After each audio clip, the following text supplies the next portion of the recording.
Swadee Krap and good afternoon. Sunday, the 18th of April 2021 today. So firstly, thank you to Dr. Tui Sin for giving us the briefing in the Thai version just now.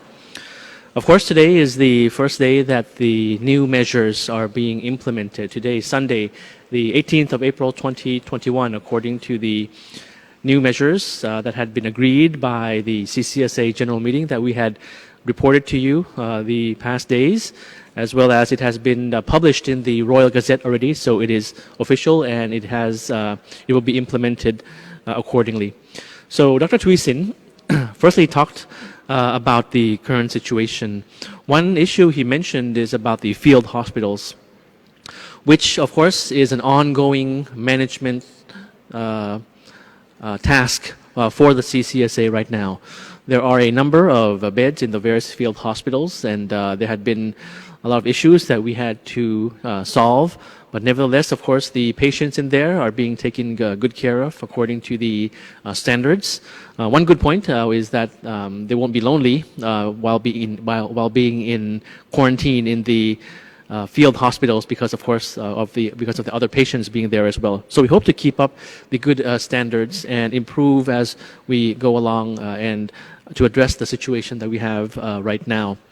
Another information that is in the news is, of course, the Civil Aviation Authority of Thailand, or CAAT, had announced that domestic flights would not be allowed to land or operate between the times of 2300 hours to 0400 hours, or 11 p.m. to 4 a.m. in the morning, which is the period of time that the CCSA has asked for the cooperation of people to minimize or limit movement and travel. So accordingly, that will be applied to domestic flights as well.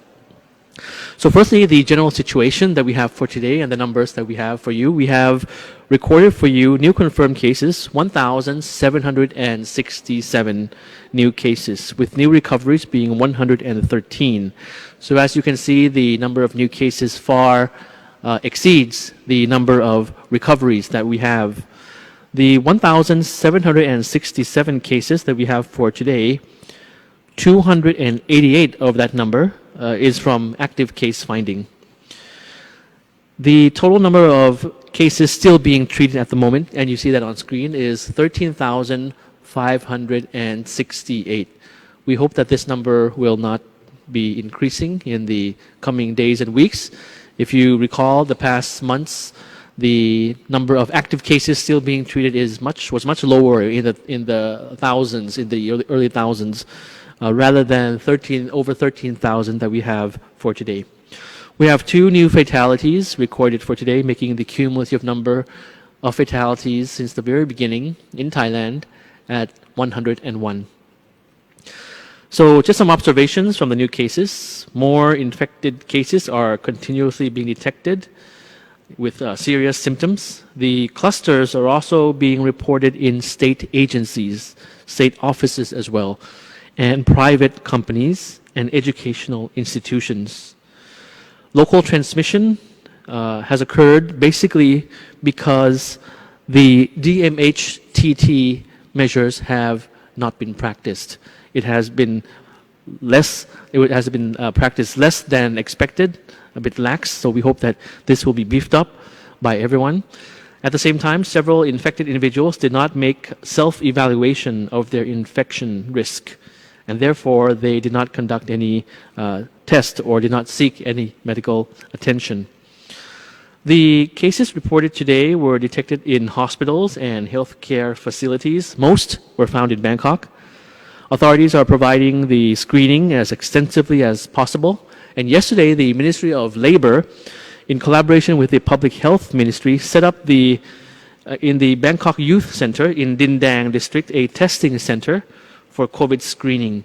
Now, this center can accommodate up to 3,000 people per day for free under the Social Security program. On disease control measures, just to recap from yesterday, the infographic shows a summary of the latest restrictions to contain the recent wave of COVID, which are effective from today for at least 2 weeks.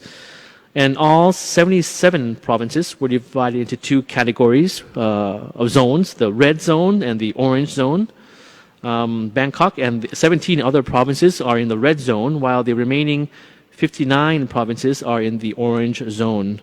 So we'd like to ask for your kind cooperation, everyone's cooperation, to work from home at the maximum capacity. Working from home at the maximum capacity to minimize risk, and unnecessary travel is also not recommended to travel during this time. In Bangkok in particular, just one interesting piece of information is that the Bangkok Metropolitan Administration, or BMA, the spokesperson of the BMA had revealed that hospitals in Bangkok have a combined capacity of treating 9,183 patients. Currently, up to 4,939 patients are being treated, and patients who have none or no or mild symptoms would be transferred to the hospitals or hotels that have been converted into treatment facilities to reduce overcrowding in hospitals. The BMA has also announced that it will provide special waste bins for face masks, together with red waste disposal bags at around 1,000 spots in designated public places in Bangkok. And you see some images up there on screen. They have urged the public to properly and correctly dispose of used face masks and avoid mixing them with general household waste to prevent the spread of COVID.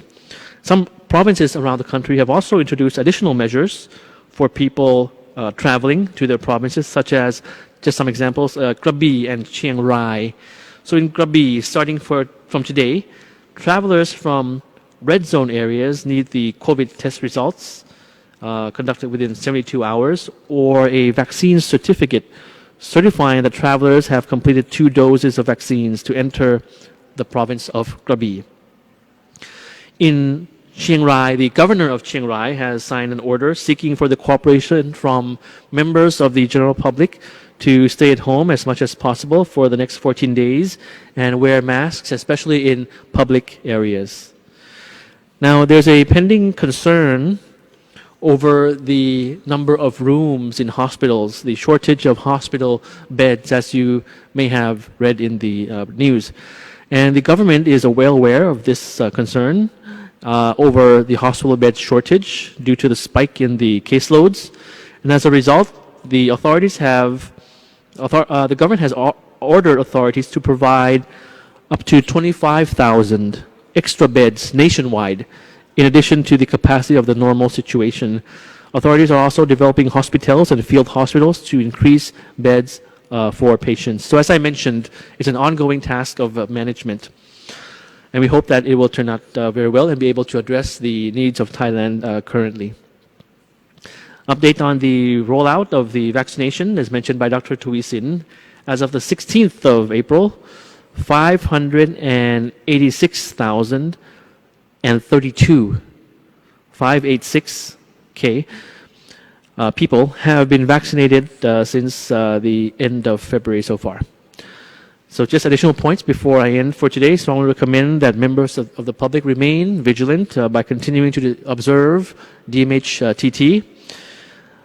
There's a ending slide that I'll have for you is on what to do when a person is found to be infected with COVID. And this was reflected in the briefing of Dr. Tuisin just now as well. So as you can see on screen, we have some recommendations of what to do when found infected. Firstly, prepare your own documents. Of course, it's obvious, such as IDs and the COVID test results, if you have that. Do not leave your accommodation or travel across provinces. Wear a mask and isolate yourself from family members. Do not share personal belongings or personal utensils.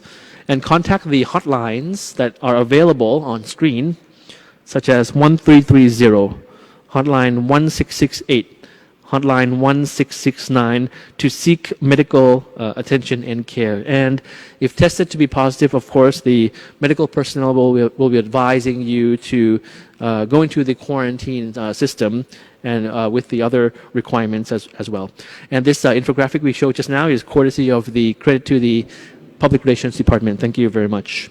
So this is all I have for you for today. Please enjoy the rest of Sunday. Have a safe and pleasant rest of the week, and we'll see you again tomorrow. สวัสดีครับ ครับขอบพระคุณ